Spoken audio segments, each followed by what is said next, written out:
The best mobiles are probably those that mimic things that really fly, like birds and insects. And here's how you make that one, out of nothing much more sophisticated than cardboard cartons.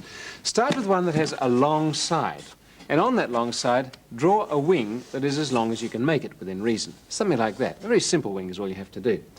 Cut it out, and you'll get this sort of shape. Now, one wing's no good to a bird, you need two. So turn the carton round, put that on there, and draw exactly around its outside and cut exactly round the drawing. And you'll get two wings that are exactly the same. And that, of course, is a good start. Here they are. If you're cunning, you'll make the writing on the underneath. That's the top side. Now, pointing them towards you, you can see that that's the way the bird is going to fly, but it needs a body in between. And we make the body in a special way. Again, another carton will produce a cutout. But notice that the cutout has a flat back. That's important. And the wing hinges on in that sort of way so that the wing, when it's fully up, can't foul the head or the tail. The flat back and the straight part of it is just wide enough to accommodate the wing. The wing can beat up and down. And make the tail and the head the same size so the thing isn't out of balance. Now that's all we have to do for cutting out, almost all. We'll come to another body a bit later. But we have to weight the thing because these are a fairly heavy mobile, otherwise they'll just flap up and down and be still. And we have to weight it by putting something out at the tip of the wings. Use the underneath. Now these things are weighted with flat weights. Washers are good. Bits of foil from a wine bottle are good.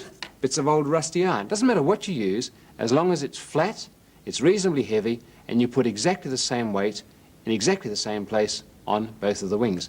I'm going to stay with the washers because I can easily count them and see what sort of weight I've used. Okay, we put one washer there and stick it down with tape, one washer there, stick it down with tape, and do exactly the same thing on the other wing in exactly the same place. One washer there and stick it down with tape, and the second washer just there. And those wings should be now perfectly in balance with the same weight out at the tip. Now, if the wings have to be weighted, so does the body. And the body has to have twice the weight of each of the wings.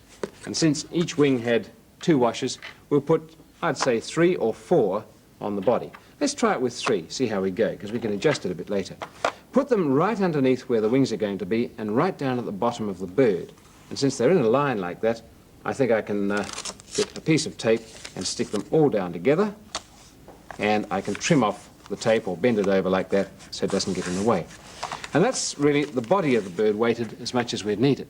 Now it's going to look a bit funny like that, so the last bit of cutting you'd have to do would be to put that on a box, draw another one so that you can make a sandwich. 2 bits of cardboard with the weights in between, and it looks very neat indeed. If you stick that together with tape, you'll end up with a finished product like that, with the weights in between. Now we have to stick the whole thing together. And we put the bird like that and make sure we get the right wings. That's very important, otherwise it looks a bit peculiar. Well, in this case, we've got a bird's body with the wing flying like that, beating up and down. Make sure it's in the right position, push it right up above the head, turn the bird over and put it flat on a table. Let's clear the decks and I'll do that.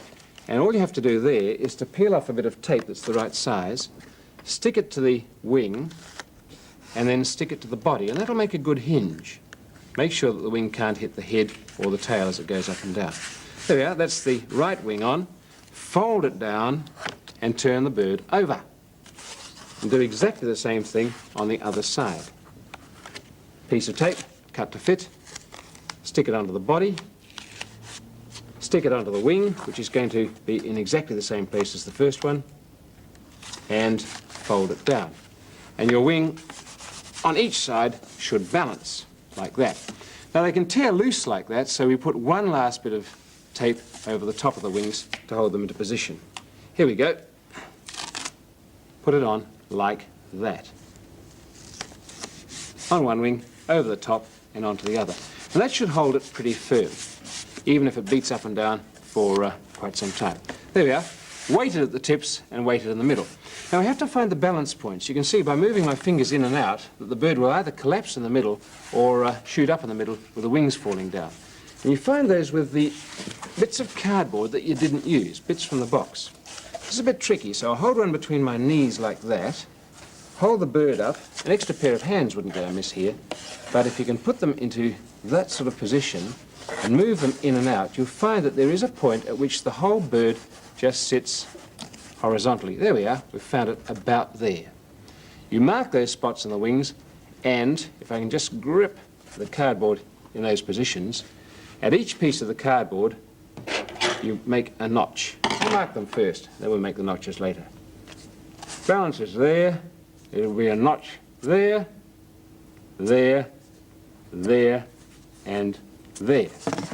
And in fact, we can fold the wings together, and you should find those notches coincide. We can make two little V-cuts like this. Snip, there, and there, and snip at the back in exactly those positions too. And if we've done it right, that will mean that the bird, hung by those spots, will be in balance. What do we hang it with? String.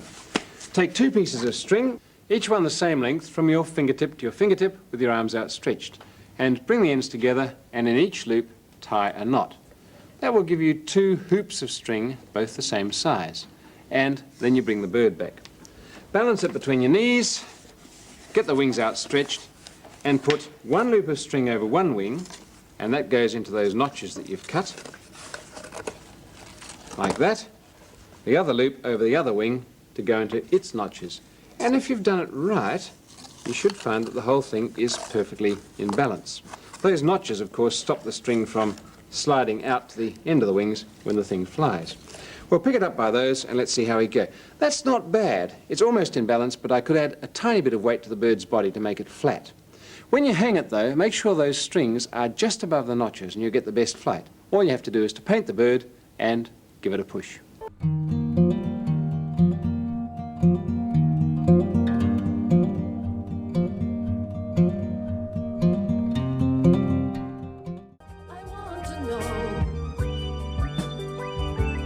Curiosity.